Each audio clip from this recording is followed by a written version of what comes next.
एक टाइम था जब भारत में दुनिया में सबसे सस्ता इंटरनेट मिलता था, लेकिन आज इस मामले में भारत 5वें नंबर पर आ गया है। दूसरी ओर पिछले 2 साल में भारत में मोबाइल इंटरनेट यूजर्स की संख्या बढ़ नहीं रही है, लेकिन ऐसा हो क्यों रहा है?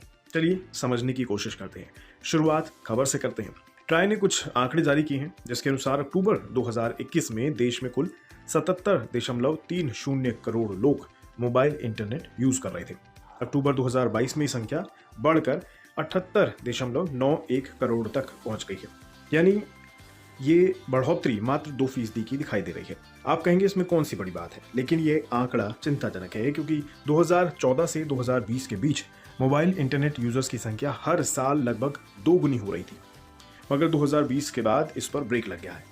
अगर 2014 से 20 के बीच का मोबाइल इंटरनेट यूजर्स का आंकड़ा देखेंगे तो हर साल ये 2 गुना हो रहा था। जैसे अक्टूबर 2014 में मोबाइल इंटरनेट यूजर्स की संख्या थी 6.36 करोड़।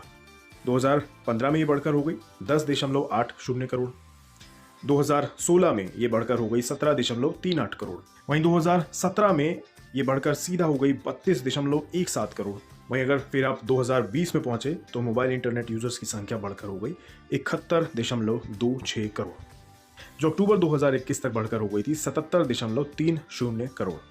और 2022 में यह आंकड़ा बढ़कर हो गया 78.91 करोड़। यानी मात्र 2% की इस समय दौरान, यानी 2020 से 22 के दौरान मात्र 2% की बढ़ोतरी देखने को मिली। और वहीं अक्टूबर 2021 से अक्टूबर 2022 के बीच तो ये बहुत मामूली अंतर से बढ़ा है। यह आंकड़ा दिखाता है कि बीते 2 साल में मोबाइल इंटरनेट यूजर्स की संख्या में बहुत तेज गिरावट आई है।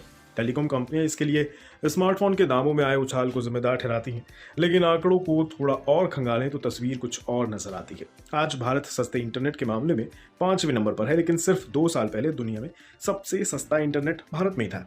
2020 से 22 के बीच भारत में डेटा की कीमत लगभग 2 गुनी हो गई। World wide mobile data pricing report के मुताबिक 2020 में दुनिया में सबसे सस्ता इंटरनेट भारत में था। उस समय देश में 1 GB डेटा की औसत कीमत थी ₹7.31। मगर 2022 की रिपोर्ट के मुताबिक 1 GB डेटा की औसत कीमत बढ़कर हो गई है ₹13.81। यानी भारत में डेटा की कीमत करीब 2 गुनी हो गई है। टेलीकॉम कंपनियां स्पेक्ट्रम चार्ज और बाकी खर्चों का हवाला देकर लगातार डेटा टैरिफ बढ़ाने की बात कहती रहती हैं। दूसरी ओर तर्क टेलीकॉम कंपनियों का यह भी रहता है कि स्मार्टफोन भी महंगे हो गए हैं, इसलिए इंटरनेट का इस्तेमाल कम हो रहा है।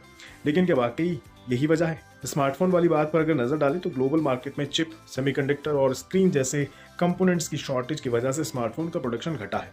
ये सब जानते हैं। इसका सबसे ज्यादा असर एंट्री लेवल स्मार्टफोन पर भी देखने को मिला है। 2 साल पहले जहां तक मार्केट में सबसे सस्ता स्मार्टफोन 5 से 8 हज़ार की रेंज में था, वो अब 15 से 16 हज़ार रुपए की रेंज में आता है। इसके अलावा मोबाइल कंपनियों ने नए स्मार्टफोन्स लॉन्च करने भी कम कर दिए। कंपनियां मौजूदा कंपोनेंट्स का इस्तेमाल अब हाई एंड स्मार्टफोन में ज्यादा कर रही है, लेकिन भारत में सिर्फ स्मार्टफोन की कीमत बढ़ना इंटरनेट यूजर्स को घटाने की अकेली वजह नहीं है। भारत में महंगा होता इंटरनेट भी इसकी एक बड़ी वजह है। शायद टेलीकॉम कंपनियों को ये समझने की जरूरत है।